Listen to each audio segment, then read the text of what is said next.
Bien, pues vamos con el estudio del libro de los espíritus y hoy después de estudiar los atributos de la divinidad pasamos al ítem 4 que traerá 3 preguntas sobre el panteísmo, la 14, la 15 y la 16.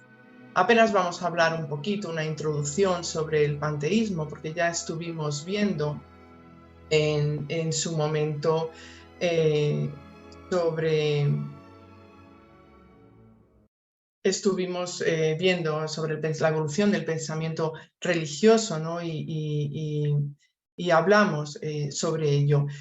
Pero bueno, traer el significado que trae la RAE de panteísmo, ¿no? Habla de un sistema filosófico de quienes creen que la totalidad del universo es el único Dios, ¿no? Entonces, bueno, nos referimos entonces a una doctrina filosófica y también a una manera de concebir al mundo, ¿no?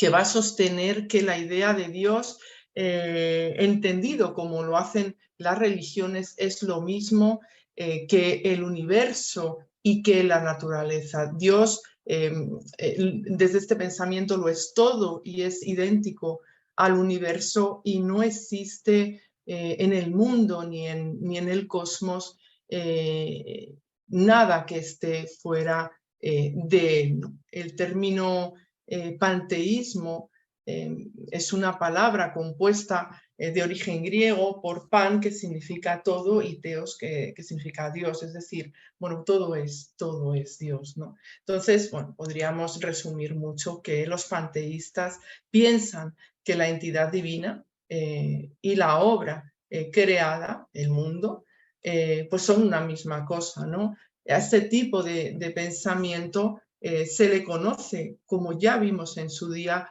como monismo, y se distingue del teísmo usual de la mayoría de las religiones. Monismo se define como esa concepción que es común a todos los sistemas filosóficos que tratan de reducir los seres y fenómenos del universo a una idea o una sustancia única de la cual derivan y con la cual se identifican. Bueno, la naturaleza de esa asociación entre Dios y el mundo pues puede darse de modos muy distintos, ¿no? Según las diferentes corrientes de panteísmo que, bueno, podemos ver que son unas cuantas y que no vamos a nombrar aquí porque nos vamos a centrar en otras cosas. Lo que siempre tienen en común es la concepción de la realidad como algo inmanente, que es lo único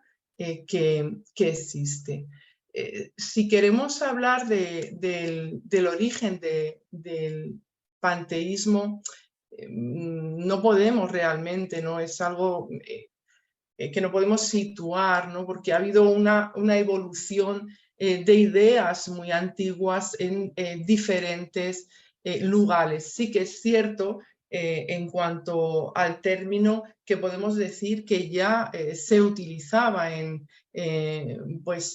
hace tiempo, ¿no? Por ejemplo, Joseph Rason en su obra de Spatio Realis, Seu Ente Infinito, que fue escrita en 1697, ya lo utiliza, ¿no? Y bueno, a lo largo de la historia, personas como el filósofo irlandés John Toland pues han hecho referencia a este tema y se ha diversificado de tal manera que han sido creadas diferentes variaciones dentro de la corriente filosófica, porque no debe de entenderse como una forma de pensamiento única, ¿no? Sino más bien como un grupo de doctrinas distintas cuyas tesis van a confluir en una forma, en esa forma, ¿no? De ver a Dios. Y hay diferentes también modos de abordar el panteísmo en campos o disciplinas tan diversas como la religión, como la literatura,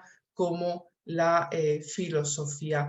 Vamos a resumir un poquito en qué consiste el panteísmo porque nos va a ayudar a entender luego las preguntas que son objeto del estudio de hoy, ¿no? Bueno, el planteamiento fundamental es el que hemos dicho, ¿no? Que Dios y la naturaleza son una sola y misma cosa, ¿no? No se va a tratar de una forma de politeísmo en la que, como sabemos, a cada aspecto de la naturaleza se le asigna una deidad. No, esto es algo diferente, ¿no? Todo lo que existe en este pensamiento forma una unidad a la que puede llamarse Dios. Y esto va a incluir los objetos, las leyes naturales, los cuerpos astronómicos y, bueno, pues el ser humano mismo, ¿no?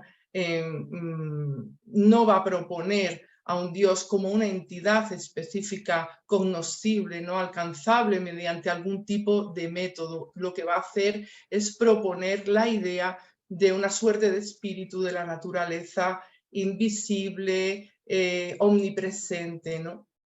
Y bueno, lo vamos a ir encontrando este desarrollo del pensamiento en diferentes rasgos a lo largo de la historia. Vamos a encontrar rasgos de este pensamiento a lo largo de la historia. Si recordáis, ¿no? En las clases anteriores, pues por ejemplo, se pueden identificar en las ideas del filósofo griego Heráclito, ¿no? Recordar que según este filósofo presocrático del devenir, pues lo divino se halla presente en la totalidad de las cosas y al mismo tiempo es idéntico al mundo y a los seres en su integridad.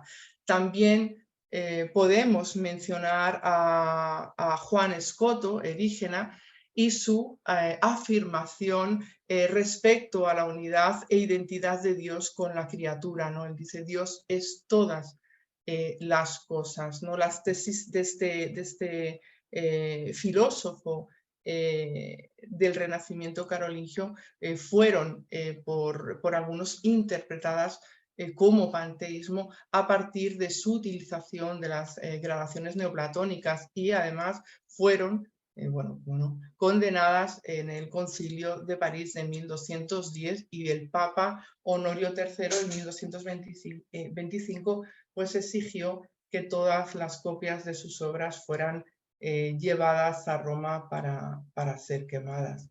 También de Nicolás de Cusa podemos recoger ese pensamiento que dice Dios es todo en el todo y no es, sin embargo, nada en el todo, ¿no? Giordano Bruno, también mencionamos en su día, ¿no? Si nos fijamos en su libro de la causa, el principio y el uno, que es un libro de 1584, pues ya podíamos hablar ahí de un panteísmo que se llama ateo, ¿no? Y expresa una idea del universo como alma, del mundo, intelecto universal que todo lo llena y alcanza. En Vanini también, que va a extraer de Nicolás de Cusa elementos panteístas típicos similares a los que encontramos en Giordano Bruno, pero con una connotación más materialistas, ¿no? Y su visión, la visión de Vanini del mundo, se basaba en la eternidad de la materia y de un Dios en la naturaleza como una fuerza que da forma, ordena y dirige. Bueno, pues todos estos rasgos, ¿no? Permitieron ya de alguna manera, por así decirlo, al panteísmo nacer en el siglo XVI como un sistema propio y servir pues de antesala al materialismo, al ateísmo. Bueno, tenemos que traer también a Spinoza, bueno, que principalmente con su afirmación de que todo cuanto es en Dios y sin Dios nada puede ser ni concebirse, pues ha sido muy usual en la época moderna considerar su filosofía como el más eminente y radical ejemplo de panteísmo, constituyendo de esa forma el modelo de todos los panteísmos que le seguirán, pero necesitamos decir que su aproximación al panteísmo puede considerarse un panenteísmo, esto es, esta corriente que propone un Dios que engloba el universo, pero no se limita a él. Y para ir relacionando ya un poquito con el libro de los espíritus, precisamente, se habla de Spinoza, ¿no? Y en la cuestión 615, adelantándonos mucho, ya la estudiaremos en su momento, ¿no? En esta cuestión, Kardec pregunta si es eterna la ley de Dios, ¿no? Y los espíritus responden que efectivamente es eterna e inmutable como Dios mismo, ¿no? Y en las ediciones donde vienen los comentarios de Herculano Pires, que a mí me parecen muy interesantes, ¿no? Hace una observación en cuanto a esto, ¿no? Él dice que debido a este principio, el de que la ley natural es la ley de Dios, que es eterna e inmutable como él mismo, pues ciertos teólogos católicos y protestantes pues han acusado al espiritismo de ser una doctrina panteísta, y nos refieren, ¿no?, que hicieron lo propio con Spinoza, para quien Dios, la sustancia única, es la misma naturaleza, pero no en su aspecto material y sí en sus leyes. Y dice que Spinoza replicó algo conocido, ¿no? Dijo: lo afirmo con Pablo y quizá con todos los filósofos en Dios. Me atrevo incluso a agregar que ese fue el pensamiento de todos los antiguos hebreos, y nos llevan a la proposición 15 de la ética, ¿no? Cuando dice: todo lo que existe, existe en Dios y nada puede existir sin ser concebido por Dios, ¿no? Entonces, él nos aclara que aunque haya profunda divergencia entre la concepción espinociana y la espírita acerca de Dios, pues ambas concuerdan al negar el antropomorfismo católico y protestante, al reafirmar el principio de Pablo que hemos citado y al establecer una identidad de origen y naturaleza divina para todas las leyes del universo. Por otra parte, también apunta que así como Spinoza no confundía la naturaleza material, natura naturata, con Dios, sino tan solo la naturaleza inteligente, natura naturans, del mismo modo, ¿no?, esto es muy importante, el espiritismo no incurre en semejante confusión, estableciendo inclusive, ¿no?, que las leyes de Dios son una cosa y Dios mismo es otra, ¿no? Esto lo deja muy claro y remite al capítulo 1, que es el que estamos estudiando dentro del libro primero sobre Dios. Concluye que no existe posibilidad de confusión entre espiritismo y panteísmo, salvo que se admita como panteísta la doctrina de la inmanencia de Dios, aún por la fuerza de su trascendencia. Y claro, dice que en tal caso católicos y protestantes pues también serían panteístas. Muy interesante este comentario de Herculano Pires. Bueno, por nombrar alguno más de estos pensadores, el místico iluminista Antonio Rosmini, que tenemos en la foto, y el antropólogo jesuita también en la foto, Pierre Tirland de Chardin, con sus perspectivas teocósmicas del hombre y de la vida. Bueno, interesante, bueno, un poquito este sencillísimo repaso por el panteísmo, para que luego cada uno vaya estudiando, y vamos ahora ya directamente con las preguntas que realiza Kardec a los espíritus en este ítem 4. Bueno, en la 14 dice: ¿es Dios un ser distinto o sería, según la opinión de algunos, la resultante de todas las fuerzas e inteligencias del universo reunidas. Ahora, ¿no?, con esta introducción, con estos conceptos, entendemos bien mejor la pregunta. Y los espíritus responden: si así fuese, Dios no existiría, por cuanto sería efecto y no causa, y no puede ser a la vez una y otra. Y continúan diciendo: Dios existe y no podéis dudar de ello. Esto es lo esencial. Creedme, no vayáis más allá. No os internéis en un laberinto del que no podríais salir, porque esto no os haría mejores, sino quizá un tanto más orgullosos, debido a que creeríais saber y en rigor de verdad nada sabríais. Así pues, dejad a un lado todas esas indagaciones, porque bastantes cosas tenéis que os tocan más directamente. Estudiad vuestras propias imperfecciones a fin de desembarazaros de ellas, porque esto os resultará más útil que querer penetrar lo impenetrable. Hemos estado analizando las preguntas anteriores relativas a Dios, al infinito, las pruebas de su existencia. El día anterior Valle nos trajo sus atributos, y de todo pues hemos podido deducir, desde luego mediante el estudio, que Dios es causa, es esa primera que todo lo creó. Pero fijaos bien, porque en esta respuesta se ve una recomendación, ¿no? Y tiene que ver también con esas revelaciones de las que hablamos. Lo que tenemos delante a partir de la pregunta número 1 es una información traída a la humanidad con las características propias de una revelación divina. Después de siglos planteando la pregunta de diferentes formas: ¿quién es Dios?, sobre Dios, llega esta primera pregunta: ¿qué es Dios? Y la primera respuesta, corta, clara, concisa, encabezando la representación de esta tercera revelación, y nos la dan como tal los seres encargados de hacerlo en nombre de Dios y al comando del Espíritu de verdad. ¿Y qué nos dicen esos espíritus encargados de ello?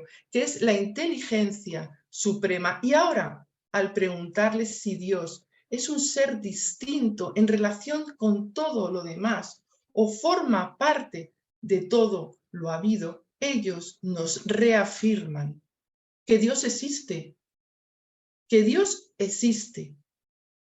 Y lo hace porque es esa causa primera. Es más, nos van a recalcar que no podemos dudar de ello, y que les creamos y que no vayamos más allá, por cuanto que la respuesta de su existencia no puede ir más allá de lo que nos permite nuestra propia evolución.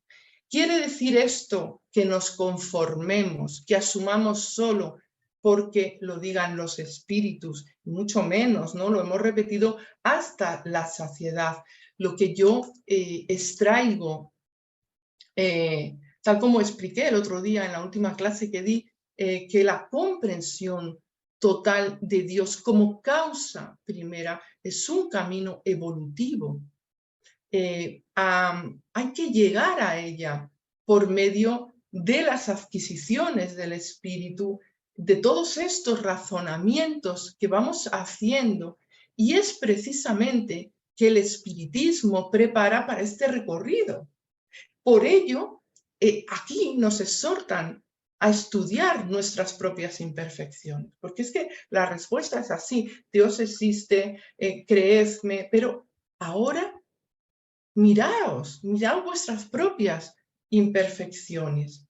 No os entretengáis, pues es que es de esta manera que proporcionaremos al ser que somos las condiciones para aproximarnos a Dios, recorriendo para ello, ¿no?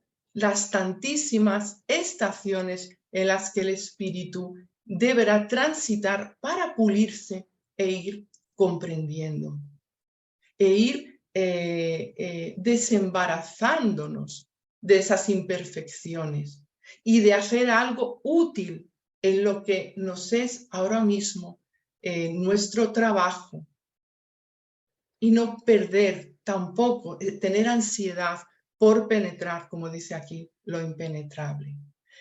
Acudiremos a él una y otra vez porque en el fondo sabemos que existe y está ahí. Y el otro día Valle trajo una lectura de León Denis que era referente, ¿no?, al lenguaje, a la imposibilidad que tenemos de ni siquiera, ¿no?, mencionar por lo limitado de nuestro lenguaje. Y yo continúo, ¿no?, con esta lectura que dice: sin embargo, el pensamiento para expresarse necesita de términos. Y León Denis dice que el menos alejado de la realidad en referencia a lo que estamos hablando, a Dios, es aquel con el cual los sacerdotes de Egipto designaban a Dios. Yo soy, es decir, yo soy el ser por excelencia, absoluto, eterno, de quien emanan todos los seres. Por lo cual, efectivamente, Dios es causa primera y nunca efecto.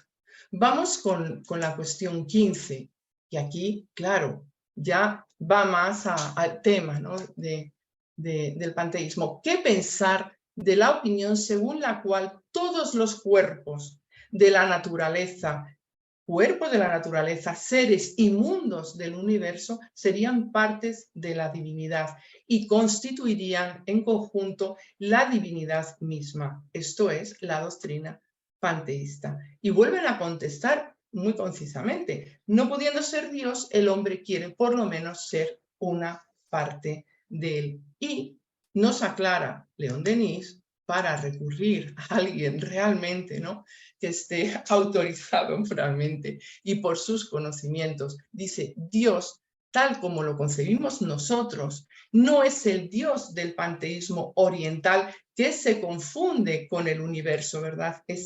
Esa idea, ¿no?, de englobarlo todo, como tampoco el Dios antropomórfico, monarca del cielo, exterior al mundo, del cual nos hablan las religiones de Occidente. Dios se revela en el universo, que es su representación, pero no, eso es muy importante, pero no se confunde con él. De la misma manera que en nosotros la unidad consciente, el alma, el yo, persiste en medio de las modificaciones incesantes de la materia orgánica. Así es como en medio de las transformaciones del universo y de la incesante renovación de sus partes, subsiste el ser sublime, que es alma, la conciencia, el yo que la anima y le comunica el movimiento y la vida. Vamos a continuar con la 16, porque aquí ya desarrolla un poquito más. Dice: quienes procesan esa doctrina pretenden encontrar en ella la demostración de los atributos, de algunos de los atributos de Dios. Claro, y argumentan: siendo infinitos los mundos existentes, por la misma razón es infinito Dios. Puesto que en ninguna parte está el vacío o la nada, Dios se halla donde quiera.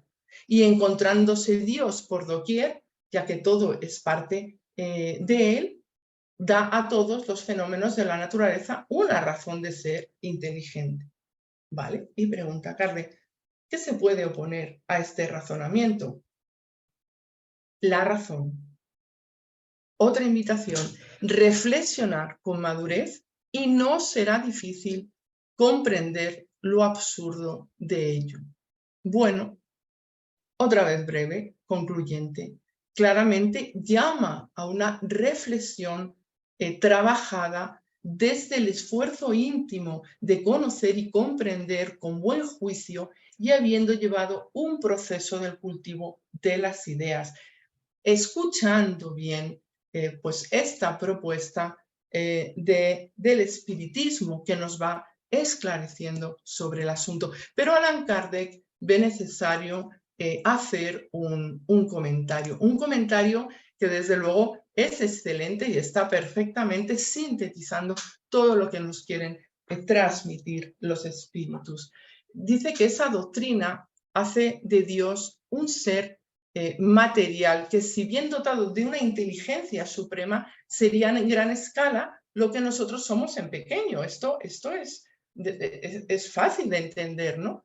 Ahora bien, como quiera que la materia se transforma sin cesar, si Dios fuera así, no tendría ninguna estabilidad, sino que se hallaría sujeto a todas las vicisitudes e incluso a todas las necesidades del género humano. Y entonces, desde esta visión, pues carecería de uno de los atributos esenciales de la divinidad, que es la inmutabilidad, que estuvimos viendo y explicaba muy bien por Valle la semana pasada, ¿no? No es posible entonces vincular las propiedades de la materia con la idea de Dios sin rebajarlo en nuestro pensamiento. Y todas las sutilezas del sofisma no llegarán a resolver el problema de su naturaleza íntima. Y esta frase me parece muy importante, ¿no? Dice, no sabemos todo lo que es Dios, pero sabemos todo lo que no puede dejar de ser. Y entonces este sistema se halla en contradicción con sus atributos más esenciales, porque confunde al creador con la criatura, del mismo modo que si se pretendiera que una máquina ingeniosa fuese parte integrante del mecánico que la ha diseñado. Ejemplo, para entender, ¿no? Entonces termina diciendo que la inteligencia de Dios se pone de manifiesto en sus obras, así como el pintor en su tela, pero ya lo hemos dicho, ¿no? Porque esto es algo muy necesario de entender. Las obras de Dios no son Dios mismo, de la misma manera que el cuadro no es el artista que lo concibió y ejecutó. Me gustaría, porque ya hemos terminado con estas tres preguntas, complementar un poquito con algunas informaciones de los espíritus, también con algún estudio que creo que me da tiempo a traer, en el que incluye el tema del panteísmo, ¿no? Bueno, me he ido a la revista Espírita de 1863, en el mes de octubre, dentro de las disertaciones espíritas. Aquí es el espíritu Lázaro el que habla del panteísmo, se llama así, ¿no? La disertación, el panteísmo. Es bastante larga, pero voy a extraer algunas cuestiones que él nos habla.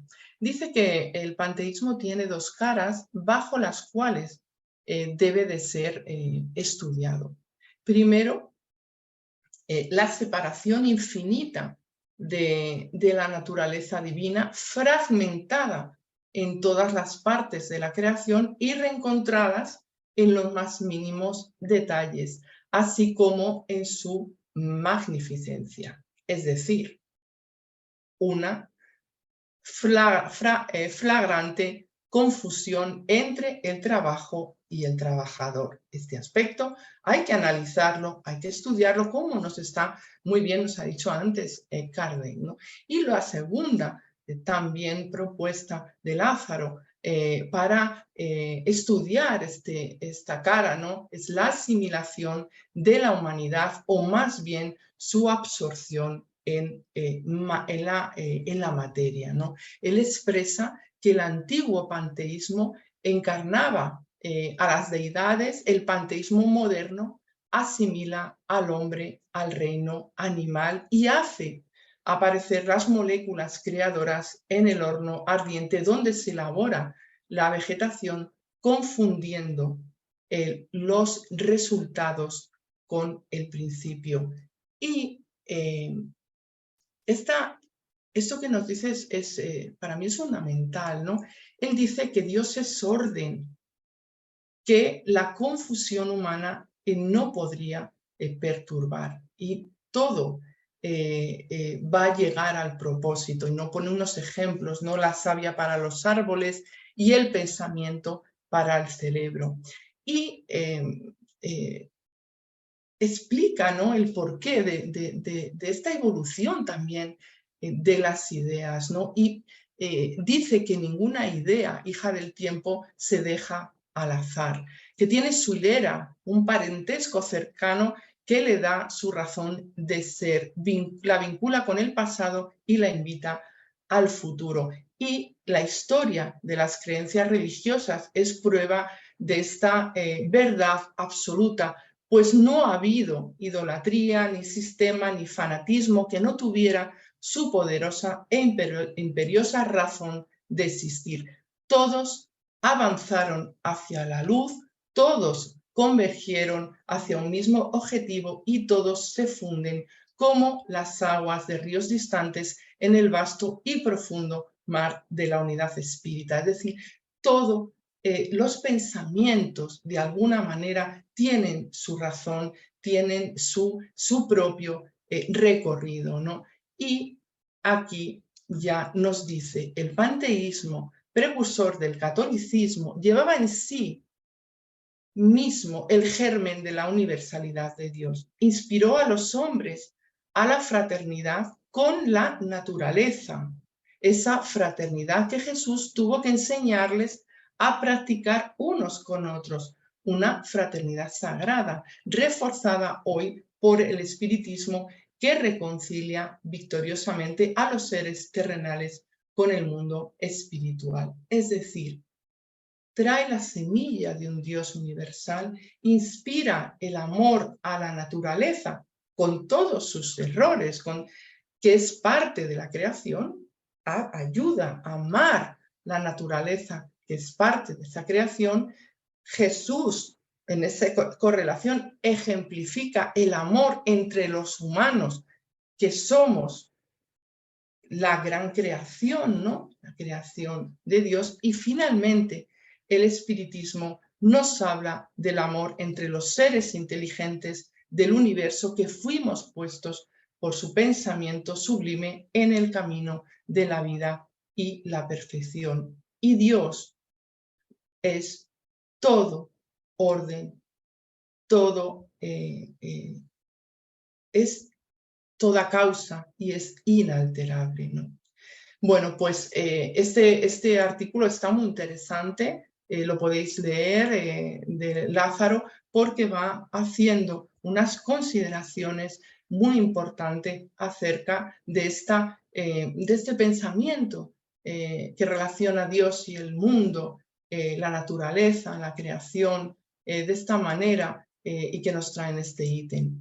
A mí me gustaría también trasladaros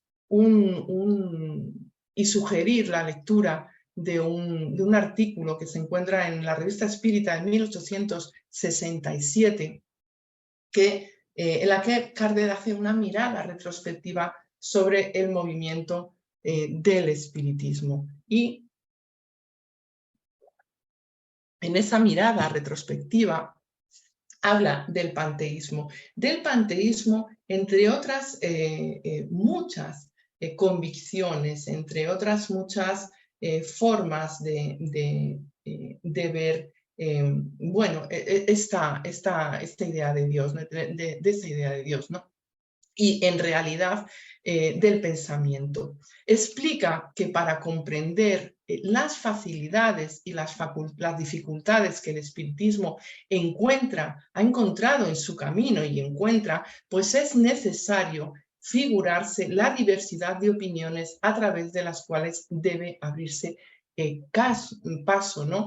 Porque efectivamente, cuando llega el espiritismo ya hay una serie de convicciones en la humanidad, ¿no? Y es muy interesante porque avisa de cómo el espiritismo nunca se impone por la fuerza ni la coerción, sino tan solo mediante la convicción. Y y que el espiritismo ha encontrado una resistencia de mayor o menor intensidad según la naturaleza de las convicciones existentes, con las cuales podía asimilarse más o menos fácilmente. Aquí en este capítulo Kardec pone, porque estamos hablando de Dios, el panteísmo, pero había una serie de convicciones que lo recibieron al espiritismo con los brazos abiertos, mientras que otras pues lo rechazaban con obstinación. Entonces lo que realmente hacen en este artículo es un estudio sobre estas convicciones y el espiritismo en cuanto a la asimilación de este último partiendo de las mismas. Y va a plantear que hay dos grandes corrientes de ideas en esa sociedad de aquel momento, el espiritualismo y el materialismo. Y claro, no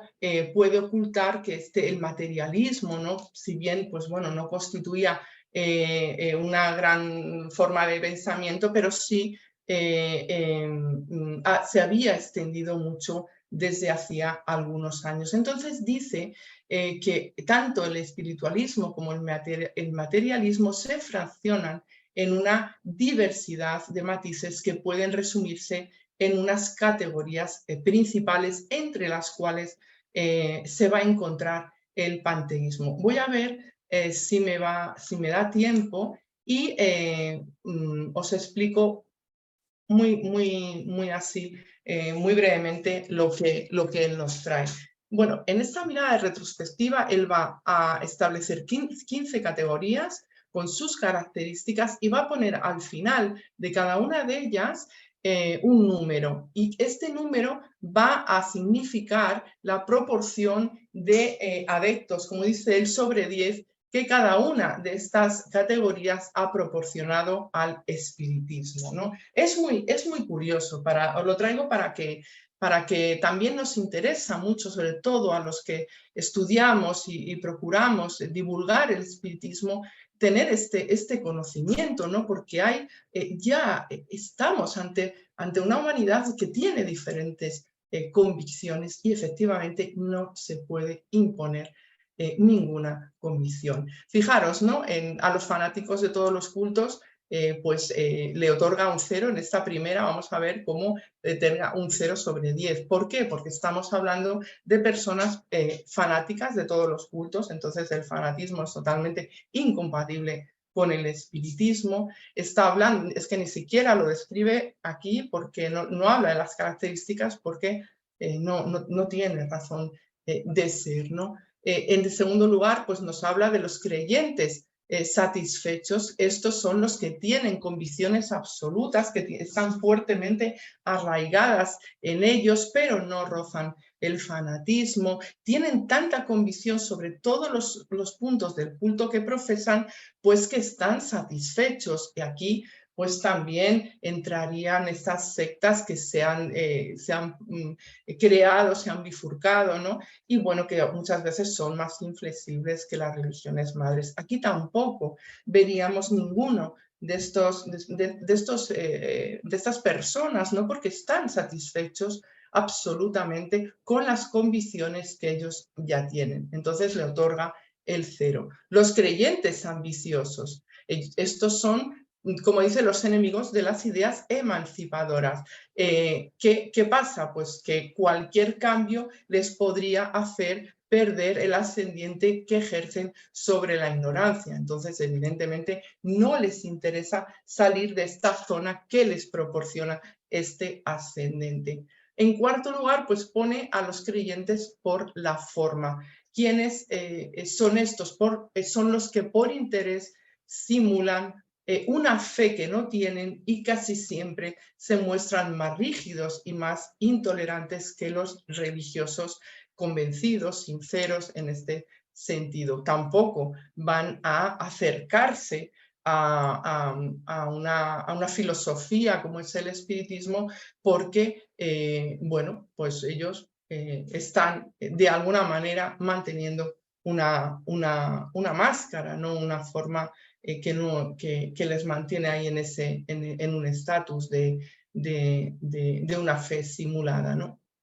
aparente. Los materialistas, en quinto lugar, los materialistas por sistema, que se van a apoyar en una teoría razonada y muchos de los cuales se resisten a la evidencia por orgullo, porque no quieren admitir en ningún momento que se hayan podido equivocarse. Estos son también flexibles, intolerantes, bueno, los igualan, ¿no?, a los fanáticos religiosos, que lo son con su creencia de esta manera, igual cero. Los sensualistas, que rechazan las doctrinas espiritualistas y espíritas, pues por el miedo a que éstas perturben sus goces materiales, ¿no? Cierran los ojos para no ver, claro, están en estos goces, están en esta vivencia de la exaltación, y cómo van a admitir de alguna manera algo que les pueda hacer plantearse que esto pues no debe de ser así, no es bueno para ellos. En séptimo lugar, los despreocupados, ¿no?, que viven el día a día sin inquietarse por el porvenir. Lógicamente, una filosofía que habla del porvenir no les va a llamar la atención, ¿no? Y él dice que sería difícil, ¿no?, saber si son espiritualistas o materialistas, ¿no?, porque están viviendo en el presente, que es para ellos la única cosa seria. Aquí tampoco pondríamos un número superior a 0, no lo pone Kardec. En el número 8, aquí ya tenemos a los panteístas. A los panteístas que, bueno, lo resume muy bien, como hemos dicho, no admiten la existencia de una divinidad personal, sino de un principio espiritual universal en el cual las almas se confunden como las gotas de agua en el océano sin conservar su individualidad. Kardec dice que esta opinión es un primer paso hacia la espiritualidad, un poco recuerda, ¿no?, aquí el mensaje de Lázaro, y por consiguiente un progreso respecto del materialismo que te mantiene ahí sujeto en las cuestiones más densas, ¿no? Aunque también expresa que un poco menos refractarios a las ideas espíritas, los que profesan el panteísmo son por lo general muy inflexibles, porque para ellos es un sistema preconcebido y razonado, y porque muchos solo se denominan panteístas, aquí es un poco categórico, para no declararse materialistas. Se trata de una concesión que hacen a las ideas espiritualistas para guardar las apariencias. Y sí que aquí ya empieza a otorgar un 1, ¿no? Porque, bueno, de 1 de 10 podría acercarse a la filosofía espiritista buscando. En la novena categoría habla de los deístas, ¿no?, que admiten la personalidad de un Dios único, creador y soberano, Señor de todas las cosas, eterno e infinito en todas sus perfecciones, pero rechazan todo culto exterior. Y aquí ya va otorgando un 3, ¿no? En la 10ª posición, pues, categoría, los espiritualistas sin sistema, que no pertenecen por convicción a ningún culto, sin rechazar ninguno, pero no tienen ninguna idea firme acerca del porvenir. Y aquí ya subiría, no va, ya pone un 5, ¿no? Hay una mayor búsqueda entre estos.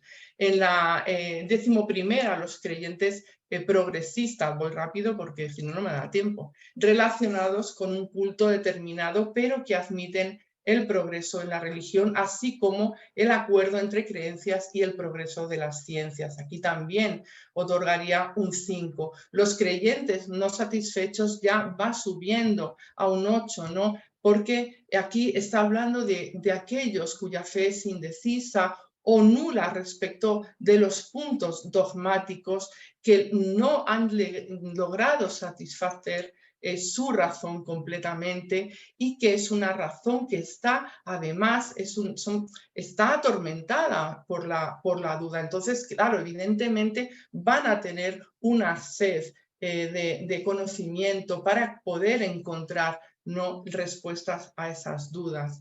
Los incrédulos, a falta de algo mejor, aquí les pone un 9, ¿no?, porque la mayoría de los cuales han pasado de la fe a la incredulidad y a la negación de todo, porque no encontraron en las creencias con las cuales fueron acunados algo que pueda satisfacer su razón.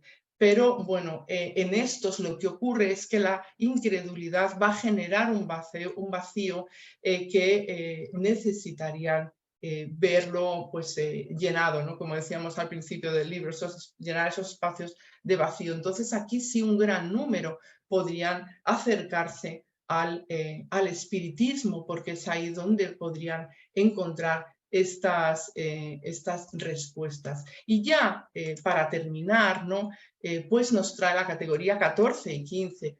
En la 14 los librepensadores, que, bueno, pues él dice que es una nueva denominación en aquella época con la cual se designan aquellos que no se sujetan a la opinión de nadie en materia de religión y de espiritualidad y que no se consideran unidos al culto en el que sin su consentimiento fueron vinculados al nacer, como tampoco obligados a la observancia de cualquier práctica religiosa.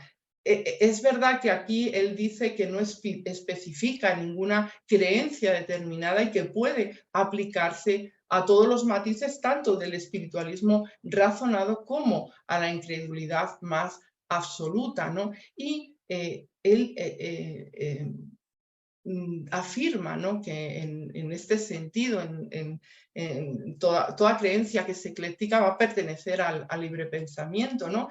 Pero, claro, toda persona que no se rige por esa fe ciega es ya de por sí un libre pensador, ¿no? Pero en este sentido, Kardec dice que los espiritistas también somos libre pensadores. No obstante, sí que habla de aquellos que tienen una forma radical del pensamiento, ¿no? Aquellos que ser libre pensador no es solamente creer en lo que uno quiera, sino no creen en nada. Bueno, aquí hace una crítica hacia ellos porque de alguna manera se colocan en una posición en la que no admiten nada y tampoco consideran a los que admiten lo que ellos no creen, ¿no? Bueno, entonces dice que hay que hacer una distinción esencial entre los que se denominan libre pensadores y él los divide naturalmente en libre pensadores incrédulos que entrarían en la categoría 5, con lo cual no aportarían no se acercarían al espiritismo, y los librepensadores creyentes que pertenecen a todos los matices del espiritualismo razonado. Y aquí les otorgaría evidentemente un 9, porque esa gran cantidad encontrarían una afinidad importante en el espiritismo.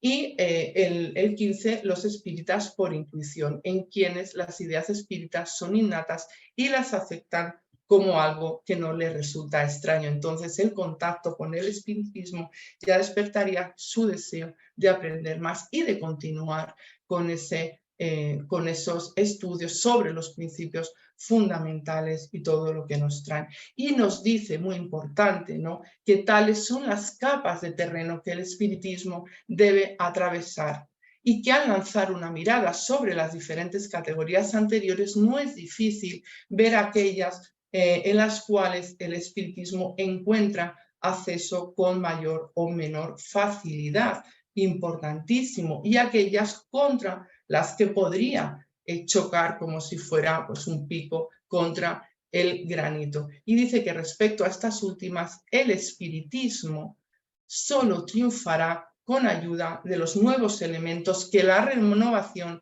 le aportará a la humanidad, y eso es obra de aquel que dirige todo y que hace surgir los acontecimientos de los cuales debe salir el progreso. Es decir, al final todo llevará su curso. Y efectivamente, como ha dicho antes Marta en su clase, es la propia actuación dentro del espiritismo de los espíritas que provocará también ese cambio, ¿no?, en cada uno de nosotros, en la sociedad, en la propia humanidad, así como todas las personas de bien. Bueno, para terminar, porque ya me he extendido muchísimo, me gustaría también mm, em, traer el aspecto de ese principio fundamental del espiritismo, que es la comunicabilidad con los espíritus, que ha demostrado su individualidad.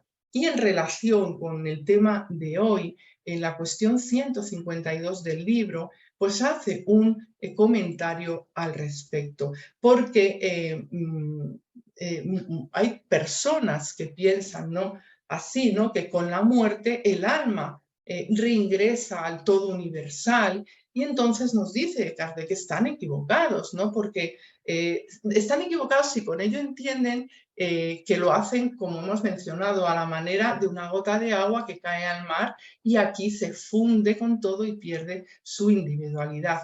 Pero se hallarían en lo cierto si entienden por el todo universal al conjunto de los seres incorpóreos del que cada alma o espíritu es su elemento. Entonces, claro, ahí estarían en lo cierto, porque cuando nosotros nos desprendemos de nuestro cuerpo y volvemos a ese conjunto de espíritus que hacen parte, ¿no?, de esa creación, de esos seres inteligentes del universo, y nos dice que si las almas se confundieran con la masa, no tendrían sino las cualidades del conjunto y nada distinguiría a unas de otras. No poseerían inteligencia ni cualidades propias, en tanto que ya es comprobado, ¿no?, en todas las comunicaciones tantísimas estudiadas mediúnicas, que estos seres denotan la conciencia del yo y una voluntad distinta. Así que la infinita diversidad que presentan estas comunicaciones desde todos los puntos de vista es consecuencia misma de las individualidades. Entendamos entonces que si después de la muerte solo hubiera lo que se llama el gran todo, absorbiendo a la totalidad de las individualidades, ese todo sería uniforme y por tanto todas esas comunicaciones que se recibieron y se reciben y se recibirán del mundo invisible resultarían idénticas. Así que en cuanto a tantos aspectos, mismo este de la mediunidad,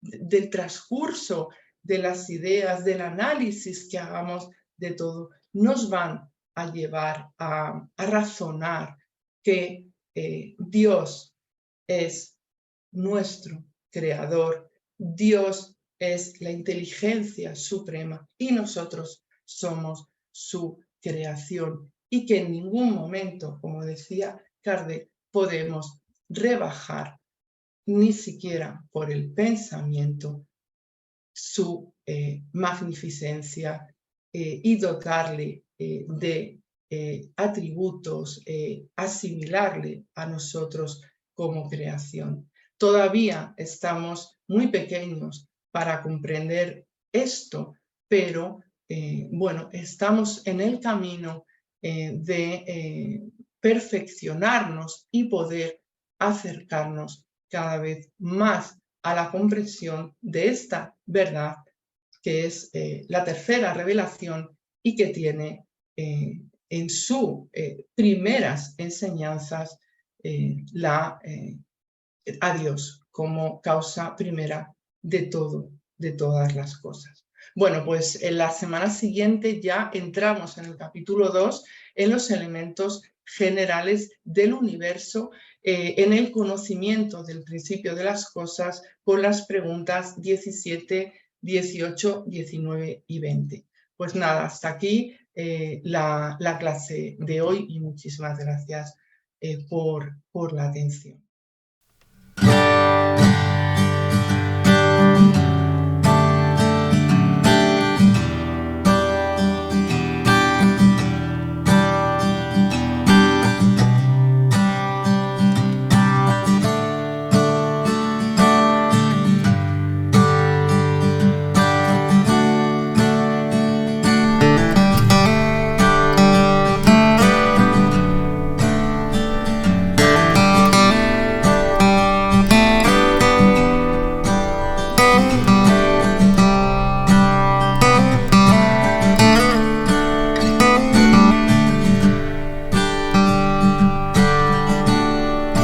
Adiós.